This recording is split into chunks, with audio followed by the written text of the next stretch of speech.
Poltava से भी एक तस्वीर आई है, वो भी आपके सामने रखते हैं। रूसी टैंक पर यूक्रेन की टेरिटोरियल आर्मी ने आरपीजी से हमला किया है। यूक्रेनी लड़ाकों ने रूसी टैंक को पल भर में उड़ा दिया है। आरपीजी से अमित यह हमला है। आरपीजी का मतलब अगर आप समझा सके तो रॉकेट प्रोपेल ग्रेनेड जिसका हम जिक्र करते हैं, तो आरपीजी का इस्तेमाल कंधे पे आप लगा के रखते हैं। देखिए कंधे से फायर करेंगे और ये बहुत घातक माना जाता है। आप देखिए कंधे पे लगा के अब ये छोड़ेंगे, जो रॉकेट सीधा जाके उसने हिट किया होगा वहां से सामने से, जो हम सकते हैं कि बीएमपी हो सकती है या फिर टैंक हो सकता है जिसको निशाना बनाया गया है। और पोल्टावा का मतलब है कि सूमी, जो हम लगातार जिक्र कर रहे थे मीनाक्षी, सूमी से आप जब साउथ की ओर जाते हैं तो पोल्टावा आता है और रूस से बिल्कुल ईस्ट की तरफ पड़ता है पोल्टावा। अब देखिए धीरे धीरे जो लड़ाई है कैसे कैसे रूस के कीव के आसपास के प्रांतों तक पहुंच रही है, उसकी एक तस्वीर हम देख रहे हैं जहां पर जो रेजिस्टेंस हम कह रहे हैं कि फोर्स अभी भी नजर आ रही है।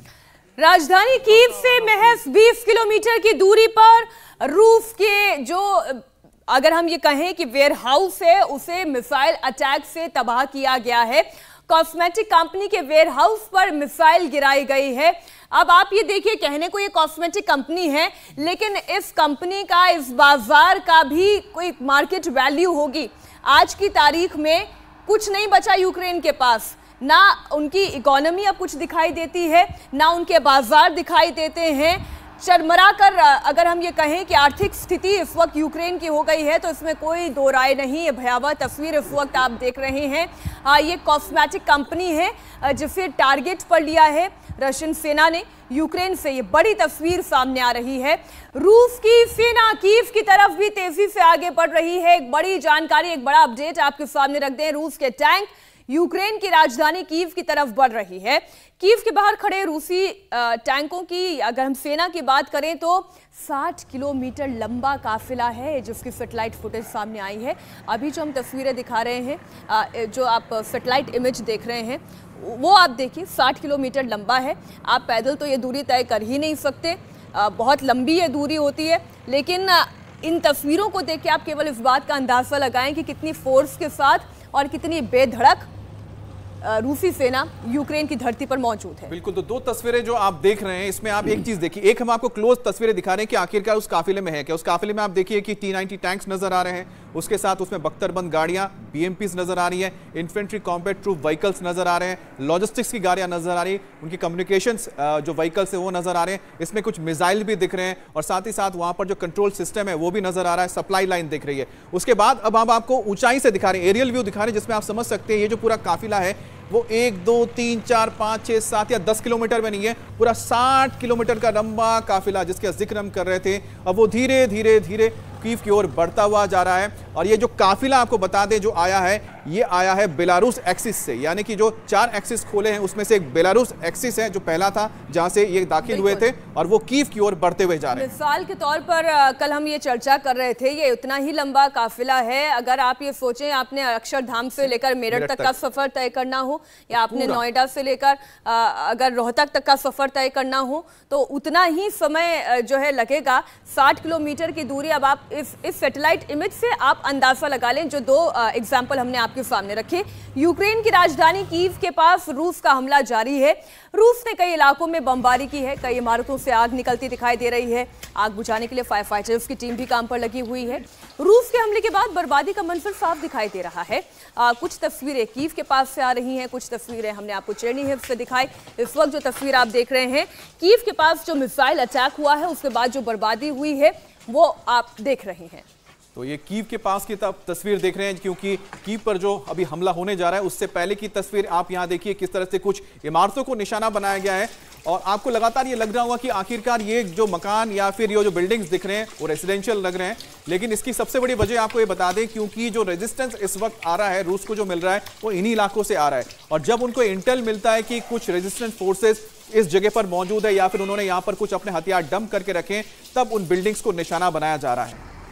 रूस के हमले पर यूक्रेन का पलटवार हो रहा है। खेरसोन में यूक्रेन के सैनिकों ने कई रूसी टैंक तबाह किए हैं।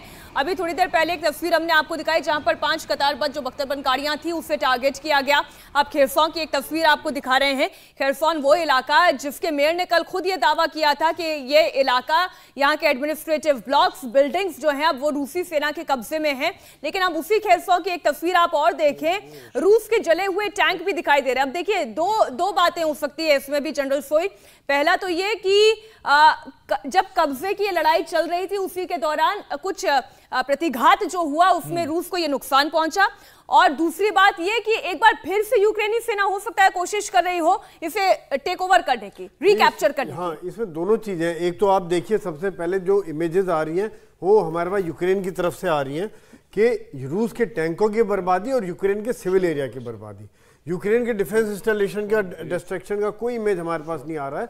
और जो 2-4 टैंक अगर डिस्ट्रॉय हुए हैं या बर्बाद हुए हैं, जब इतना बड़ा हमला हो रहा है तो यूक्रेन सेना कुछ ना कुछ रेजिस्टेंस तो दे रही है। उनके पास एंटी टैंक मिसाइल है, उनके पास छुप कर जो मैन पोर्टेबल है कहीं से भी छुप कर हमला कर सकते हैं। जैसा भी आपने दिखाया था, आप आरपीजी कर रहा है, शोल्डर पे फायर करके भाग जा सकता है, तो उसको कंट्रोल करना मुश्किल। तो इस तरह 2-4 टैंक बर्बाद हो सकते हैं जो कि एक्सेप्टेबल है रशिया को। ये इससे कोई फर्क नहीं पड़ने वाला जो इतने बड़े वॉल्यूम के साथ 60 किलोमीटर लंबा कॉन्वॉय है। अगर 2-3 टैंक बर्बाद हो गए तो मीनाक्षी, इसमें एक चीज जो हमें देखने वाली है, जितने विजुअल्स आ रहे हैं उसमें ऐसा कहीं नहीं लग रहा है कि यूक्रेन की सेना जो है संगठित रूप से कोई विरोध कर रही है। स्पोरेडिक है, कहीं यहाँ हो रहा है कहीं वहां हो रहा है। तो जो स्पोरेडिक रेजिस्टेंस है उससे पता चलता है कि यूक्रेन की सेना में संगठन की शक्ति खत्म हो चुकी है।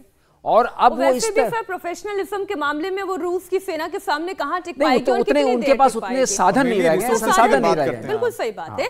कीव के पास इरपिन सिटी में भी तबाही का कुछ ऐसा ही मंजर है। सड़क पर जलते हुए आप मलबे को देखेंगे, रूसी टैंक को देखेंगे, अंदाजा आप लगाइए यूक्रेनी सेना के पलटवार का भी। बिल्कुल, ये तस्वीर आप देख रहे हैं इरपिन शहर जो कि महज 20 किलोमीटर की दूरी पर है, और यहाँ पर आप देख सकते हैं कि एक रूसी कॉन्वॉय को एम्ब्यूश किया गया। और यहाँ पर आप देख सकते हैं इनके कंधे पे आप जो देख रहे थे पाइप नुमा, इनके पास एक जो था, यही हम कहते हैं कि ये मिसाइल है। ये इसको हम हैंडल मिसाइल कहते हैं, जिसके जरिए टैंकों को निशाना बनाया जाता है। जैसे आपने आरपीजी लॉन्चर हमने दिखाया था, उसी तरह से ये आरपीजी ग्रेनेड कह सकते हैं, जिसका इस्तेमाल करके देखिए इनके कंधे पे जो लटका के रखा है इन्होंने पीछे की तरफ, इसी का इस्तेमाल करके इन्होंने इस इन्फेंट्री कॉम्बैट व्हीकल को नुकसान पहुंचाया। और यही वजह उसके आसपास देखिए कुछ और कॉम्बैट व्हीकल्स है जो वहां पर रुक गए होंगे या उनको छोड़ दिया होगा, इनको कैप्चर किया होगा। और ये देख के लग रहा है कि जो स्पेशल फोर्स जो आप कह रहे हैं ना, टुकड़ियों में जो हमला कर रहे हैं और ये जो एम्ब्यूश किया जा रहा है, अलग अलग जगह पे आपको दिखने को मिलेगा।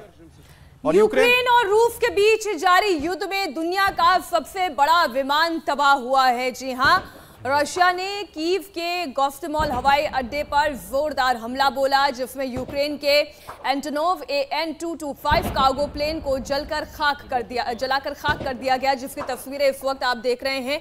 और गोस्टमोल से आई हुई ऐसा नहीं है कोई पहली तस्वीर है, उनके मिलिट्री इंस्टॉलेशन को वो डे 2 से जो है लगातार टारगेट कर रहे हैं। युद्ध के दूसरे दिन ही हमने देखा था कि कैसे इस इलाके को कब्जे में करने की कोशिश रशियन सेना कर रही थी। कर चुकी है, लेकिन सबसे बड़ी बात है ये जो हमला हुआ होगा ये यूक्रेन ने किया है। ये जो हम बता रहे हैं कि रूस ने हमला नहीं किया है, क्योंकि रूस ने तो 2 दिन हमें जब शुरुआत हुई थी 24, 25, 26 तक उन्होंने कब्जा कर लिया था। यहाँ पर देखिए जो आप गाड़ियां देख रहे हैं, यहाँ पर जो गाड़ियां हैं ये रूस की गाड़ियां हैं, जो उनकी सप्लाई लाइंस, उनके ट्रक्स हैं। दरअसल क्या हुआ था, गोस्टमोल पर रूस ने कब्जा कर लिया था। 25 गोस्टमोल की तस्वीर है। गोस्टमोल एयरपोर्ट पर रूस ने कब्जा कर लिया था। वो 25-26 तारीख तक वहां पर आ चुके थे। ये उन्हीं के ट्रक्स नजर आ रहे हैं। और जब यहां से काफिला निकला कीव की ओर, उसके बाद इसे टारगेट किया गया। जो आप देख रहे हैं गाड़ियों पर जो हमला हुआ है रूस के, वो यूक्रेन की जो सेना हम कह रहे हैं उन्होंने इस पे हमला किया, जिसकी वजह से इनको नुकसान पहुंचाया गया है। रिकैप्चरिंग की कोशिश हो रही है। अब कितना रिकैप्चर कर पाती है यूक्रेनी सेना, लेकिन इस युद्ध में एक बात तो तय है, यूक्रेन का बहुत नुकसान हो रहा है, चाहे उसके सिविल इलाके हों, चाहे उसके मिलिट्री इंस्टॉलेशन हो। हमने देखा किस तरीके से आज न्यूक्लियर जो उनका प्लांट था, एनर्जी प्लांट था, वहां पर भी हमला हुआ। इंडिया टीवी हर वक्त हर जगह डाउनलोड करने के लिए सर्च करें India TV news Google play store या ऐप स्टोर पर।